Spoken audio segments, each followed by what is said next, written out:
Pernahkah kamu merasa dunia ini terlalu berat? Seolah setiap langkah dipenuhi beban yang tak terlihat. Setiap napas membawa rasa lelah yang sulit diucapkan. Dalam keheningan malam, kita sering menyadari bahwa banyak hal yang kita genggam. Rasa sakit, ekspektasi, kenangan, bahkan rasa bersalah, tidak seharusnya menjadi tanggungan kita. Stoikisme mengajarkan bahwa kebahagiaan tidak lahir dari mengendalikan dunia, tetapi dari mengendalikan diri sendiri. Dari keberanian untuk menerima apa yang tidak bisa kita ubah, dan melepaskan yang seharusnya dilepas. Dan mungkin beban itu terasa begitu berat karena kita masih memegang sesuatu yang sebenarnya sudah waktunya dilepaskan. Hari ini mari kita duduk sejenak, menatap diri sendiri dengan jujur, dan belajar menurunkan beban yang mengekang langkah kita. Dalam kehidupan modern ini, kita hidup berdampingan dengan ekspektasi yang tidak pernah benar-benar diam. Setiap langkah yang kita ambil seolah selalu berada di bawah sorotan masyarakat. Kita dituntut untuk menjadi seseorang yang ideal. Sukses pada usia muda, memiliki pekerjaan bergengsi, rumah nyaman, hubungan harmonis, dan produktivitas tanpa henti. Namun, dalam upaya mengejar semua itu, kita seringkali kehilangan diri sendiri. Kita memikul harapan kolektif yang tidak pernah kita setujui sejak awal, tetapi tetap harus kita bawa karena dunia menganggapnya hal yang wajar. Media sosial memperkuat tekanan ini. Di layar ponsel yang kecil, terpampang kehidupan yang tampak sempurna, liburan mewah, promosi jabatan, pencapaian akademik, hingga senyum kebahagiaan yang mungkin hanya dipasang demi citra.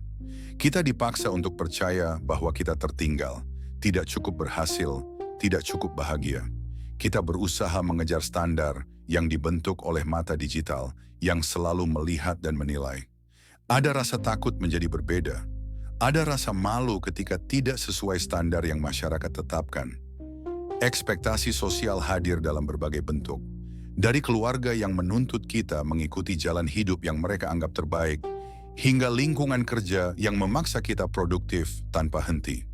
Dari komentar kecil yang terdengar sederhana. Kapan menikah? Kok kariermu belum naik?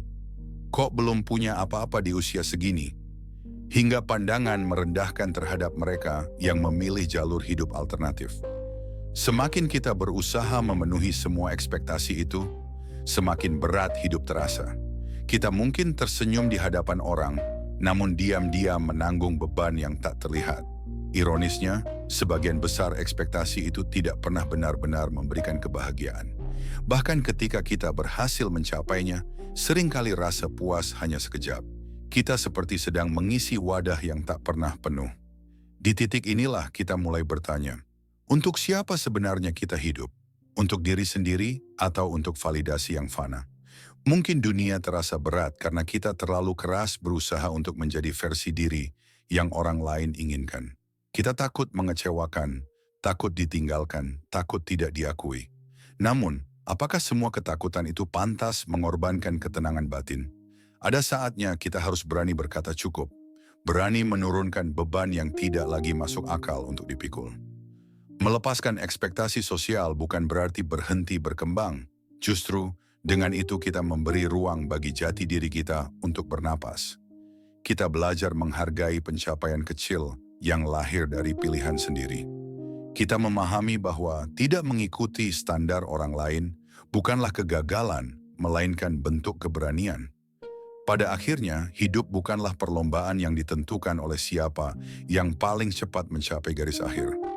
Hidup adalah perjalanan untuk menemukan makna yang sejati bagi diri sendiri.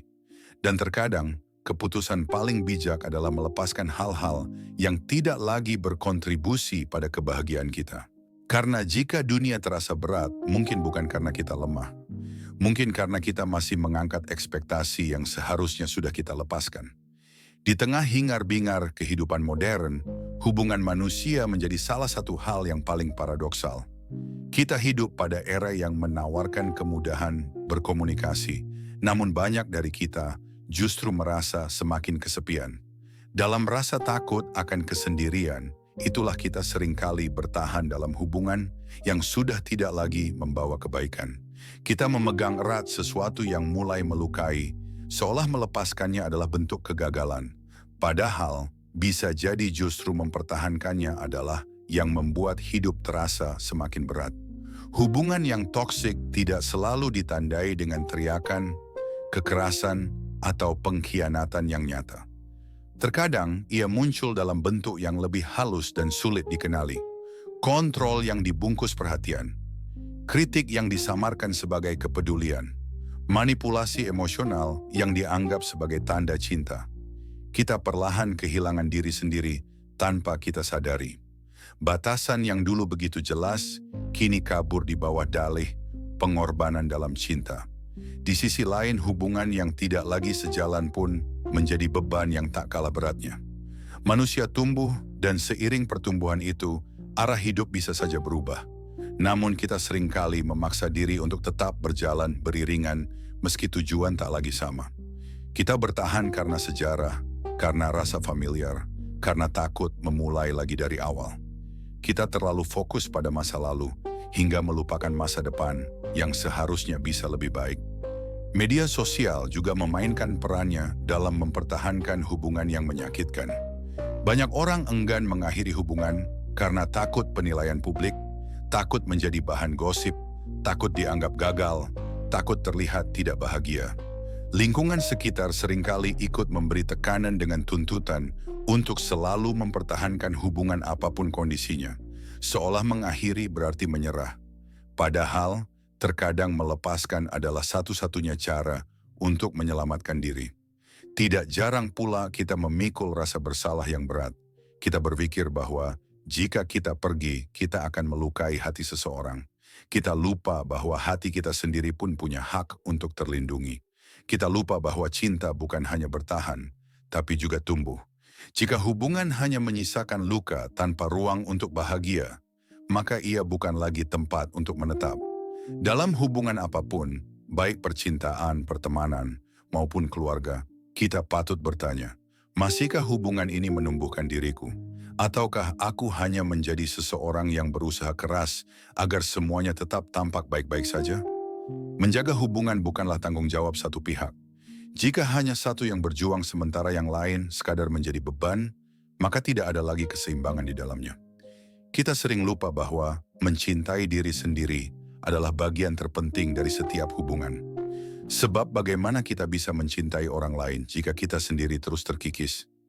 Melepaskan memang menyakitkan, tetapi mempertahankan sesuatu yang melukai jauh lebih menyakitkan dalam jangka panjang. Mungkin inilah yang membuat dunia terasa berat. Kita terlalu takut kehilangan orang lain hingga rela kehilangan diri sendiri. Padahal keberanian sejati ada pada kemampuan untuk berkata, aku layak mendapatkan hubungan yang sehat. Aku layak merasa damai. Dengan melepaskan hubungan yang toksik atau tidak lagi sejalan, kita membuka ruang bagi hal-hal yang lebih baik untuk datang. Pada akhirnya, kita harus ingat bahwa pilihan untuk pergi bukanlah bentuk kelemahan. Itu adalah tanda bahwa kita menghargai hidup dan kebahagiaan kita sendiri. Karena ketika kita berhenti mempertahankan yang seharusnya dilepas, kita memberi kesempatan bagi diri sendiri untuk tumbuh kembali, lebih kuat, lebih bijak, dan lebih bahagia. Dalam perjalanan hidup yang modern ini, kita sering dituntut untuk terus bergerak maju, tanpa henti, tanpa jeda. Kita diharuskan untuk produktif, progresif, dan selalu tampak baik-baik saja di hadapan dunia. Namun ada luka-luka yang tetap kita bawa, tersembunyi di balik senyum yang dipaksakan. Luka itu adalah trauma masa lalu yang tidak pernah kita beri kesempatan untuk sembuh. Dan meski waktu telah berlalu, bebannya tetap kita pikul hingga hari ini, membuat dunia terasa lebih berat dari yang seharusnya. Trauma tidak selalu datang dalam bentuk yang sama. Bagi sebagian orang, ia mungkin berupa kenangan, kekerasan, atau kehilangan besar. Bagi yang lain, ia bisa berupa kata-kata merendahkan yang terus terngiang di kepala, membuat rasa percaya diri hancur berkeping. Di masyarakat modern, trauma juga bisa muncul dari tekanan pola asuh yang keras, lingkungan yang tidak suportif, atau pengalaman kegagalan yang membuat seseorang enggan mencoba kembali. Apapun bentuknya, trauma adalah bayangan yang mengikuti langkah kita, membatasi keberanian untuk melangkah ke arah yang lebih baik. Yang lebih menyedihkan, kita sering tidak diberi ruang untuk mengakui luka itu. Ada anggapan bahwa membicarakan trauma adalah tanda kelemahan. Ada yang mengucapkan, "Sudahlah, itu kan sudah berlalu," seolah waktu adalah obat tunggal bagi segala rasa sakit. Padahal waktu tidak menyembuhkan apapun jika kita tidak pernah menghadapinya. Kita hanya menimbun trauma di dalam hati, berharap ia menghilang dengan sendirinya. Namun yang terjadi justru sebaliknya. Trauma mengakar lebih dalam dan mengontrol hidup kita secara diam-diam. Dalam era digital ini, orang-orang berlomba menunjukkan keberhasilan dan kebahagiaan mereka. Sementara itu, mereka yang masih berjuang dengan luka batin merasa semakin tertinggal. Kita menjadi ahli dalam menyembunyikan duka, tetapi buruk dalam merawatnya. Kita tersenyum di depan kamera, padahal hati penuh retakan. Kita menyemangati orang lain, namun lupa menjaga diri sendiri. Trauma yang tidak diobati dapat mengubah cara kita memandang dunia. Ia memunculkan ketakutan baru, membangun tembok tak kasat mata di antara kita, dan kebahagiaan yang mungkin menunggu di depan sana. Kita menjadi ragu mempercayai orang lain, ragu mengejar kesempatan baru, dan ragu bahwa kebahagiaan benar-benar layak untuk kita. Dalam banyak kasus, kita bahkan menghukum diri sendiri atas hal-hal yang tidak pernah kita pilih untuk terjadi. Mungkin dunia terasa berat bukan karena kenyataan hari ini, tetapi karena beban masa lalu masih kita bawa tanpa ampun. Kita masih mencoba mengangkat luka yang sudah seharusnya kita letakkan. Bukan untuk melupakan, melainkan untuk menerimanya sebagai bagian dari perjalanan hidup yang membentuk diri kita saat ini. Melepaskan trauma bukan berarti menghapus kenangan. Ia berarti menerima bahwa masa lalu tidak memiliki hak untuk menentukan seluruh masa depan. Itu berarti memberi kesempatan kepada diri kita untuk merasakan kedamaian yang selama ini tertunda. Dan yang lebih penting, itu berarti berani meminta bantuan ketika dibutuhkan. Karena penyembuhan bukanlah sebuah kelemahan, ia adalah bentuk keberanian tertinggi. Pada akhirnya, kita berutang pada diri kita sendiri untuk hidup lebih ringan daripada sebelumnya. Jika dunia terasa berat, mungkin ini waktunya menurunkan beban yang selama ini menyiksa tanpa suara. Kita layak sembuh, kita layak bahagia. Dalam perjalanan menuju kedewasaan, kita sering terjebak dalam impian yang pernah kita banggakan. Impian yang dahulu terasa seperti tujuan hidup, kini berubah menjadi beban yang terus mengikat langkah. Masyarakat modern mengajarkan kita untuk menetapkan target setinggi mungkin sejak dini. Harus menjadi seseorang yang sukses, harus mencapai prestasi tertentu, harus menggapai mimpi yang sudah diumumkan kepada banyak orang. Lalu kita tumbuh, dunia berubah, diri kita pun berkembang, tetapi anehnya kita tidak memberi ruang bagi impian itu untuk ikut berubah. Impian lama seringkali lahir dari versi diri kita yang lebih muda, versi yang belum mengenal kompleksitas hidup, versi yang melihat dunia dengan perspektif yang sangat terbatas. Namun ketika kita tumbuh, kita memaksakan diri untuk tetap berlari, mengejar ambisi yang tidak lagi sesuai dengan jati diri yang sekarang. Kita khawatir bahwa jika kita berhenti, kita akan dianggap gagal. Kita takut komentar orang, kok mimpinya berubah, atau sayang sekali, kan sudah sejauh ini. Di era modern yang bergerak cepat ini, realitas kehidupan jauh lebih rumit dari yang pernah kita bayangkan. Banyak impian yang dulu terlihat masuk akal, kini justru mengekang kebahagiaan. Perubahan kondisi ekonomi, tuntutan sosial, kesehatan mental, serta ketidakpastian masa depan membuat sebagian impian tidak lagi relevan untuk diperjuangkan. Namun kita tetap bertahan, mungkin karena ego, mungkin karena rasa malu, mungkin karena takut menata ulang hidup dari awal. Media sosial menambah tekanan itu dengan membandingkan pencapaian manusia dalam hitungan detik. Kita melihat teman sebaya mencapai mimpi mereka dengan gemilang, dan kita memaksakan mimpi lama hanya demi terlihat tidak tertinggal. Padahal kita tidak tahu berapa banyak air mata yang mereka jatuhkan, atau apakah mereka benar-benar bahagia setelah meraih apa yang mereka kehendaki. Tidak ada yang salah dengan mengubah mimpi, karena impian bukanlah kontrak yang harus dipaksakan berlaku seumur hidup. Kita berhak menilai ulang arah hidup, berhak mundur untuk melihat gambaran besar, dan berhak memilih tujuan baru yang lebih sesuai dengan nilai-nilai yang kini kita pegang. Namun sayangnya, kita sering mengabaikan panggilan hati yang sudah berulang kali berbisik, "Ini bukan lagi untukmu."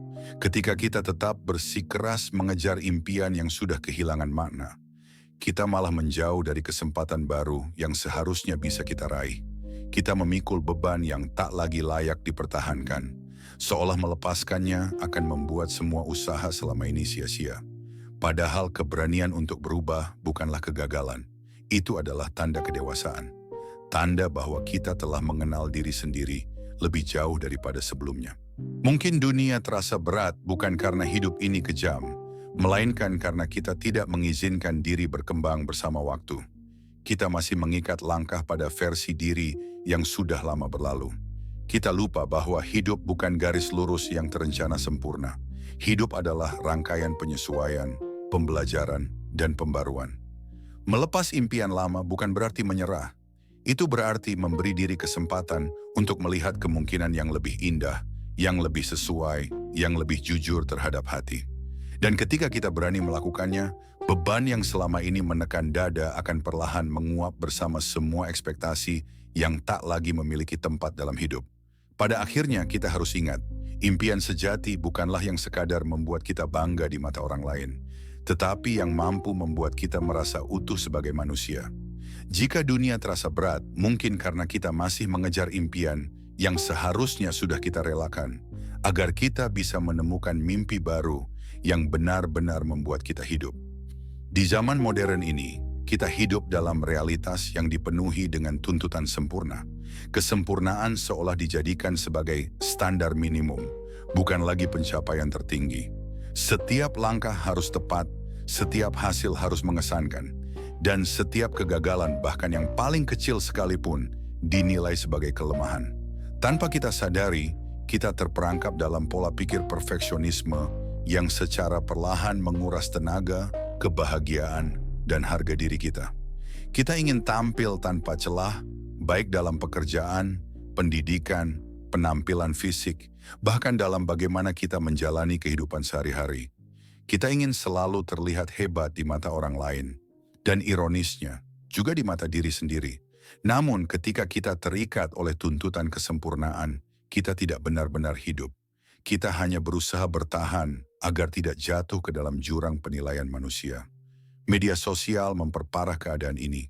Setiap orang menampilkan versi terbaik dari dirinya. Hasil kerja yang membanggakan, pencapaian yang menakjubkan, tubuh yang ideal, wajah yang selalu terlihat bahagia. Dari layar kecil itu, kita melihat dunia yang seolah tidak mengenal kesalahan. Kita lupa bahwa semua itu hanya fragmen yang dipilih dan dipoles, bukan gambaran utuh dari kehidupan seseorang. Namun kita tetap membandingkan, tetap merasa tertinggal, dan tetap memaksa diri untuk mengejar bayangan yang tidak pernah nyata. Perfeksionisme juga hadir dalam dunia kerja yang kompetitif. Produktivitas dijadikan tolak ukur nilai diri. Ketika hasil tidak maksimal, kita merasa tidak layak. Ketika mendapat kritik, kita menganggap diri tidak cukup baik. Kita menjadi robot yang hanya tahu bekerja dan berprestasi, tanpa benar-benar merasakan makna dari yang kita lakukan. Keinginan untuk sempurna menciptakan tekanan yang begitu besar, hingga kesehatan mental seringkali menjadi korban. Kita lupa bahwa manusia pada dasarnya adalah makhluk yang tumbuh melalui kesalahan, bahwa proses lebih penting daripada hasil akhir. Namun perfeksionisme menggiring kita untuk melihat setiap kekurangan sebagai ancaman. Kita menjadi takut mencoba hal baru karena risiko gagal selalu menghantui. Kita menunda pekerjaan karena takut hasilnya tidak sesuai harapan.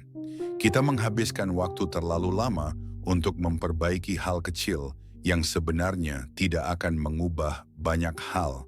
Dan tanpa sadar, kita lelah. Bukan karena dunia terlalu berat, tetapi karena kita tidak mengizinkan diri untuk sekadar cukup. Kita menolak menerima fakta bahwa tidak ada satupun manusia yang sempurna. Kita memperjuangkan kesempurnaan yang bahkan tidak kita pahami hakikatnya. Padahal, mungkin satu-satunya hal yang harus kita lepaskan adalah pemikiran bahwa kita harus sempurna untuk bisa dicintai, diterima, atau dihargai. Kebahagiaan tidak muncul ketika semua hal berjalan tanpa celah. Kebahagiaan hadir ketika kita mampu menerima diri sendiri, lengkap dengan seluruh kekurangan yang melekat. Melepas perfeksionisme bukan berarti bermalas-malasan. Itu berarti memahami batas wajar seorang manusia. Itu berarti memilih untuk hidup dengan realitas, bukan ilusi. Memahami bahwa kesalahan bukan musuh, tetapi guru. Bahwa ketidaksempurnaan bukan celah, melainkan identitas.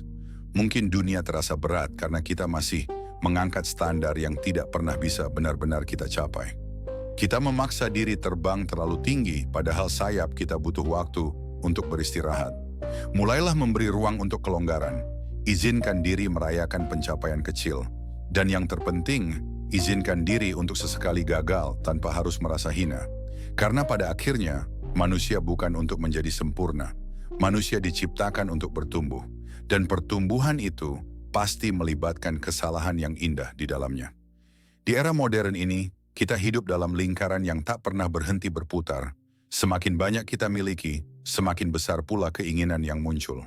Kita didorong untuk membeli, bukan karena kebutuhan, tetapi karena rasa takut tertinggal dari tren yang berkembang begitu cepat. Gaya hidup konsumtif telah menjelma menjadi definisi baru dari kebahagiaan. Seolah kepemilikan materi adalah syarat utama untuk diterima oleh masyarakat. Setiap hari kita disuguhkan iklan, promosi, dan konten digital yang mengajak kita membeli lebih banyak. Media sosial menjadi panggung perbandingan tiada akhir. Ketika orang lain memamerkan benda baru, pencapaian materi, atau liburan mewah, muncul rasa gelisah yang sulit dijelaskan. Apakah hidupku masih layak dihargai jika aku tidak memiliki semua itu? Kita lalu tergoda untuk menambah barang, memperbarui gaya hidup, seringkali tanpa mempertimbangkan apakah semua itu benar-benar diperlukan. Sayangnya, budaya konsumsi sering menjelma menjadi kompetisi terselubung. Kita membeli hal-hal yang tidak kita butuhkan dengan uang yang tidak kita punya, demi menunjukkan kehidupan yang bahkan tidak kita nikmati. Utang konsumtif meningkat, sementara ketenangan batin menyusut. Lemari penuh barang, tapi hati kosong tanpa makna. Kita lupa bahwa kepuasan dari belanja hanya sesaat, seperti asap yang cepat menghilang begitu uang berpindah tangan. Materialisme juga menumbuhkan persepsi keliru tentang nilai diri. Seolah seseorang lebih berharga jika memiliki barang mahal, lebih keren jika mengikuti gaya terbaru, lebih pantas dihormati jika hidupnya terlihat mewah. Pola pikir ini membuat banyak orang terjebak dalam kesenjangan antara apa yang mereka tunjukkan dan apa yang sebenarnya mereka rasakan. Mereka menampilkan kebahagiaan palsu, sembari menanggung kecemasan yang nyata. Kita lupa bahwa barang yang kita kumpulkan hari ini bisa menjadi beban besok. Ruang hidup semakin sesak, bukan hanya secara fisik tetapi juga emosional. Setiap barang butuh dirawat, setiap tren harus dikejar, dan setiap ekspektasi harus dipenuhi. Pada akhirnya kita bekerja semakin keras hanya untuk memenuhi standar hidup yang tidak pernah statis. Kita menghabiskan energi untuk mempertahankan citra, bukan kualitas hidup. Ironisnya, dalam dunia yang semakin modern dan serba cepat, banyak dari kita justru kehilangan hal-hal paling mendasar. Waktu untuk diri sendiri, kedekatan dengan orang sekitar, dan rasa syukur atas apa yang telah dimiliki. Kita terlalu sibuk mengejar hal baru, sampai lupa menikmati yang sudah ada. Mungkin dunia terasa berat bukan karena kita kurang memiliki sesuatu, tetapi karena kita memiliki terlalu banyak hal yang tidak memiliki nilai sebenarnya. Kita menumpuk barang demi mengisi kekosongan hati, padahal kekosongan itu hanya bisa terisi oleh hal-hal non-materi, cinta, kedamaian, kenyamanan dalam menjadi diri sendiri. Melepaskan gaya hidup konsumtif bukan berarti berhenti menikmati hidup. Itu berarti mengembalikan definisi bahagia ke tempat yang benar. Belajar membedakan antara keinginan dan kebutuhan. Menyadari bahwa ruang yang lebih kosong seringkali menghadirkan napas yang lebih lega. Pada akhirnya, nilai kita tidak pernah ditentukan oleh harga barang yang kita miliki, tetapi oleh makna yang kita ciptakan dalam hidup. Jika dunia terasa berat, mungkin ini saatnya menurunkan beban material yang tidak perlu, agar kita bisa berjalan lebih ringan menuju kebahagiaan yang sejati. Dalam kehidupan modern yang terus bergerak tanpa memberi jeda, kita seringkali menjadi musuh bagi diri kita sendiri. Bukan karena dunia terlalu keras, tetapi karena suara negatif di dalam kepala kita bersuara lebih lantang daripada dukungan yang datang dari luar. Kita memandang diri sebagai sosok yang kurang, kurang berhasil, kurang menarik, kurang berharga, seolah tidak ada satupun yang layak dibanggakan. Tanpa sadar, kita menurunkan nilai diri kita sendiri, jauh sebelum dunia sempat menilainya. Pandangan negatif tentang diri seringkali berakar dari pengalaman masa lalu, komentar yang menyakitkan, atau standar yang ditanamkan oleh lingkungan sejak kecil. Masyarakat modern memperparah luka-luka psikologis itu melalui budaya perbandingan yang tidak pernah berakhir. Di dunia nyata, kita melihat orang lain tampak lebih mampu. Di dunia digital, kita melihat kehidupan yang tampak selalu sempurna. Dan setiap kali kita membandingkan, kita merasa kalah dalam hidup yang bahkan belum berakhir.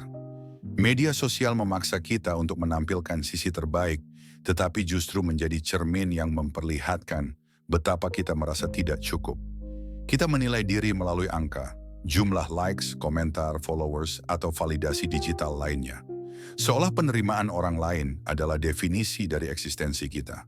Kita memaksakan diri untuk memenuhi standar kecantikan yang dipoles filter, standar produktivitas yang tidak manusiawi, dan standar kesuksesan yang tidak pernah memikirkan kesehatan mental. Dalam dunia kerja, kita mengejar pengakuan dari atasan dan rekan kerja, berharap pencapaian bisa menambal rasa rendah diri. Namun seringkali, setiap keberhasilan terasa tidak cukup. Ada suara kecil yang berbisik, "Kamu bisa lebih baik, mengapa hanya segini?" Kita menjadi terlalu kritis terhadap diri sendiri, takut membuat kesalahan, takut mencoba hal baru, karena dalam pikiran kita, satu kegagalan saja seolah sanggup meruntuhkan seluruh harga diri. Padahal manusia adalah kumpulan perjalanan, bukan sekadar pencapaian. Kita berhak memiliki kekurangan, berhak merasa lemah sesekali, berhak memiliki batas. Namun ketika pandangan negatif menguasai, kita sering lupa bahwa kita pun punya nilai. Kita lebih fokus pada kegagalan daripada proses yang telah dilalui. Kita lupa bahwa setiap langkah kecil adalah bukti bahwa kita masih berjuang. Semakin kita memandang diri dengan rasa benci, semakin berat hidup terasa. Kita menyeret diri setiap hari dengan pikiran yang membelenggu. Aku tidak pantas bahagia. Beban itu tidak kasat mata, tetapi dampaknya sangat nyata. Kita merasa tersesat dalam labirin yang kita bangun sendiri. Labirin yang terbuat dari rasa takut dan keraguan.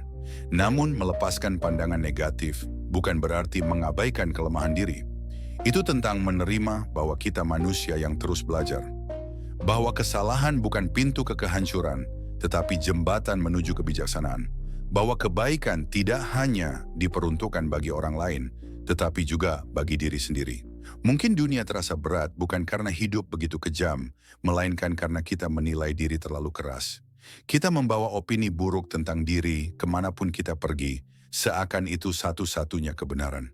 Padahal nilai diri tidak pernah terletak pada penilaian orang lain, apalagi dalam bayangan buruk yang kita bentuk sendiri. Belajarlah memandang diri dengan belas kasih. Berikan penghargaan kepada diri atas setiap langkah yang telah ditempuh. Karena kita layak mencintai diri sendiri, bahkan pada hari-hari ketika kita merasa tidak pantas dicintai. Pada akhirnya, hidup akan terasa lebih ringan ketika kita berhenti menjadi musuh bagi diri sendiri dan mulai menjadi teman terbaik bagi jiwa yang telah berjuang sejauh ini. Di era modern ini, manusia hidup dalam ruang sosial yang lebih luas daripada generasi sebelumnya. Bukan hanya lingkungan sekitar yang menjadi cermin kehidupan, tetapi juga jagat digital yang seakan tidak memiliki batas. Kita mampu melihat kehidupan orang lain dalam hitungan detik, walau berada ribuan kilometer jauhnya. Namun kemudahan itu membawa sebuah konsekuensi yang tak kasat mata. Kebiasaan untuk terus membandingkan diri dengan orang lain. Dan perbandingan tersebut menjadi salah satu beban mental terbesar yang kita pikul dalam kehidupan hari ini. Media sosial bertindak seperti panggung pertunjukan raksasa. Setiap individu berlomba menampilkan versi terbaik dari hidup mereka. Pencapaian, kebahagiaan, penampilan fisik yang menawan, serta momen-momen yang tampak sempurna. Dalam layar yang terbatas itu, kehidupan tampak selalu berjalan mulus bagi orang lain. Padahal apa yang kita lihat hanyalah fragmen-fragmen kecil yang sudah dipilih dan dirapikan sedemikian rupa. Namun kita lupa dan menganggap bahwa apa yang terlihat adalah kenyataan yang utuh. Kita mulai bertanya pada diri sendiri, mengapa hidupku tidak seperti itu? Mengapa aku tidak secepat mereka dalam mencapai kesuksesan? Mengapa kebahagiaan terasa lebih mudah bagi mereka? Dan setiap pertanyaan itu melukai hati sedikit demi sedikit. Kita menurunkan nilai diri tanpa alasan yang beralasan. Kita merasa tertinggal dalam perlombaan yang sebenarnya tidak pernah kita pilih untuk ikuti. Dalam dunia profesional, perbandingan membuat kita bekerja bukan lagi demi kepuasan pribadi, melainkan demi mengimbangi pencapaian orang lain. Dalam kehidupan pribadi, kita mulai merasa kurang berharga jika belum menikah, belum memiliki rumah, belum mencapai standar tertentu yang dianggap sebagai hasil hidup. Kita mengaitkan kebahagiaan dengan patokan eksternal, mengabaikan perkembangan batin sendiri. Semakin sering kita membandingkan hidup dengan orang lain, semakin kabur identitas kita. Kita mulai lupa tujuan awal kita. Kita mengejar mimpi yang bukan milik kita, mengikuti arah yang dipilih orang lain, dan menelan harapan sendiri demi memenuhi narasi keberhasilan yang dirayakan masyarakat. Kita menjadi penonton dalam hidup sendiri, alih-alih menjadi pelakunya. Kenyataannya, setiap orang memiliki lintasan waktu yang berbeda. Kesuksesan bukanlah lomba seragam yang memiliki garis finish yang sama. Ada yang memulai cepat dan melambat di tengah jalan. Ada yang terlambat start, namun akhirnya berlari lebih jauh. Namun budaya perbandingan membuat kita merasa tidak cukup baik pada waktu yang sebenarnya tepat bagi kita. Dan pada akhirnya, dunia terasa lebih berat bukan karena hidup kita buruk, melainkan karena kita selalu menempatkan hidup kita di bawah bayang-bayang orang lain. Kita memikul rasa iri, kecewa, dan keraguan yang seharusnya tidak perlu ada jika kita fokus menjalani hidup sesuai kemampuan dan ritme kita sendiri. Melepaskan kebiasaan membandingkan bukan hal yang mudah, terutama ketika dunia terus memamerkan keberhasilan orang lain setiap menitnya. Namun mungkin, langkah pertama dapat dimulai dengan menerima diri sendiri, bahwa kita berharga meskipun perjalanan kita berbeda, bahwa kebahagiaan tidak membutuhkan saksi, cukup dengan hati yang merasa tenang. Hidup adalah perjalanan personal, bukan kompetisi publik. Menghentikan kebiasaan membandingkan bukan hanya melegakan hati, tetapi juga mengembalikan kendali kehidupan ke tangan kita. Ketika kita fokus pada proses sendiri, kita akan menyadari bahwa kita pun sudah berjalan jauh, bertumbuh, dan bertahan melampaui banyak badai yang tidak pernah disiarkan kemanapun. Mungkin dunia akan terasa jauh lebih ringan ketika kita berhenti menoleh ke kanan dan kiri, dan mulai melangkah yakin ke depan. Dengan kecepatan kita sendiri, dengan tujuan yang kita pilih sendiri, dan dengan keyakinan bahwa hidup kita pun layak dirayakan. Dalam perjalanan hidup modern yang serba cepat dan penuh tuntutan ini, rasa bersalah seolah menjadi penumpang gelap yang selalu mengiringi setiap langkah kita. Ia menyelinap dalam kesadaran kita, muncul dari berbagai sumber, dari ekspektasi orang lain, dari kegagalan kecil yang kita anggap besar, hingga dari keputusan yang terpaksa kita ambil demi menjaga kewarasan diri sendiri. Rasa bersalah itu terus menumpuk, dan tanpa kita sadari, ia menjadi beban yang sangat berat. Di tengah arus sosial yang menuntut kesempurnaan dalam setiap aspek, karier, hubungan, keluarga, dan citra diri, kita sering merasa harus selalu mampu memenuhi semuanya. Ketika kita beristirahat, kita merasa bersalah karena seharusnya kita bekerja. Ketika kita bekerja terlalu banyak, kita merasa bersalah karena tidak memberi cukup waktu bagi orang yang kita cintai. Ketika kita gagal mengejar impian, kita menyalahkan diri sendiri karena dianggap kurang usaha. Bahkan ketika kita sukses, rasa bersalah tetap hadir karena kita merasa tidak layak menerimanya. Atau takut meninggalkan orang lain yang masih berjuang di belakang kita. Sosial media memperparah keadaan itu. Budaya membagikan pencapaian membuat kita merasa bersalah saat tidak memiliki hal serupa untuk dirayakan. Kita membandingkan proses diri dengan hasil akhir orang lain dan pada akhirnya merasa bahwa kita tidak cukup baik. Bahkan rasa sedih dan kesepian pun kini harus dibungkus dan disembunyikan karena dunia digital hanya memberi ruang pada kebahagiaan yang estetis. Ketika kita merasa manusiawi, kita justru merasa bersalah. Dalam keluarga, rasa bersalah muncul dari tekanan untuk selalu menjadi versi terbaik dari yang mereka inginkan. Anak dituntut menggapai harapan yang belum tentu sesuai keinginannya. Orang dewasa merasa bersalah karena belum mampu membahagiakan orang tua. Orang tua merasa bersalah karena menurut mereka masih kurang dalam memberikan kehidupan yang layak bagi anak-anaknya. Siklus rasa bersalah ini berjalan terus-menerus tanpa ada yang benar-benar bersalah. Kita pun terbiasa memikul rasa bersalah atas hal-hal yang seharusnya sudah dilepaskan. Atas keputusan yang kita ambil untuk meninggalkan hubungan yang tidak sehat. Atas keberanian untuk memilih diri sendiri meski dianggap egois. Atas kegagalan yang seharusnya menjadi pelajaran, bukan hukuman. Kita lupa bahwa manusia memiliki batas. Kita lupa bahwa menjaga diri sendiri juga merupakan bentuk tanggung jawab moral. Rasa bersalah yang berlebihan dapat mengikis harga diri perlahan-lahan. Ia membuat kita merasa tidak layak dicintai, tidak pantas beristirahat, bahkan tidak pantas bahagia. Dan ketika rasa itu tumbuh tanpa dikendalikan, ia berubah menjadi belenggu mental yang menghalangi langkah kita untuk maju. Mungkin sudah saatnya kita bertanya pada diri sendiri, apakah semua kesalahan itu benar-benar layak dipikul? Apakah kita terus menahan beban itu hanya karena kita takut dicap sebagai seseorang yang lemah, tidak bertanggung jawab, atau tidak peduli? Di dunia yang selalu menuntut lebih, kita harus belajar memberikan maaf pada diri sendiri. Bukan karena kita ingin lari dari tanggung jawab, tetapi karena kita berhak untuk tumbuh, memperbaiki diri, dan melanjutkan hidup. Melepaskan rasa bersalah bukanlah pembenaran bagi kesalahan nyata yang kita lakukan, tetapi pengakuan bahwa kita adalah manusia yang sedang belajar, bahwa setiap kegagalan memiliki konteks, setiap keputusan memiliki alasan, dan setiap luka memiliki proses untuk sembuh. Kita perlu memahami bahwa menanggung semua rasa bersalah bukanlah tindakan mulia, melainkan penghambat kehidupan. Pada akhirnya dunia akan terasa jauh lebih ringan jika kita mengizinkan diri sendiri untuk berhenti meminta maaf atas hal-hal yang sudah berlalu. Kita layak merasa damai. Kita berhak melangkah ke depan tanpa terus menoleh pada bayang-bayang masa lalu. Melepaskan rasa bersalah adalah bentuk keberanian untuk hidup lebih tulus, lebih jujur, dan lebih manusiawi. Jika dunia terasa berat, mungkin karena kita masih memikul hal-hal yang sebenarnya tidak lagi menjadi bagian dari kewajiban kita. Sudah saatnya diletakkan. Sudah saatnya kita berjalan lebih ringan.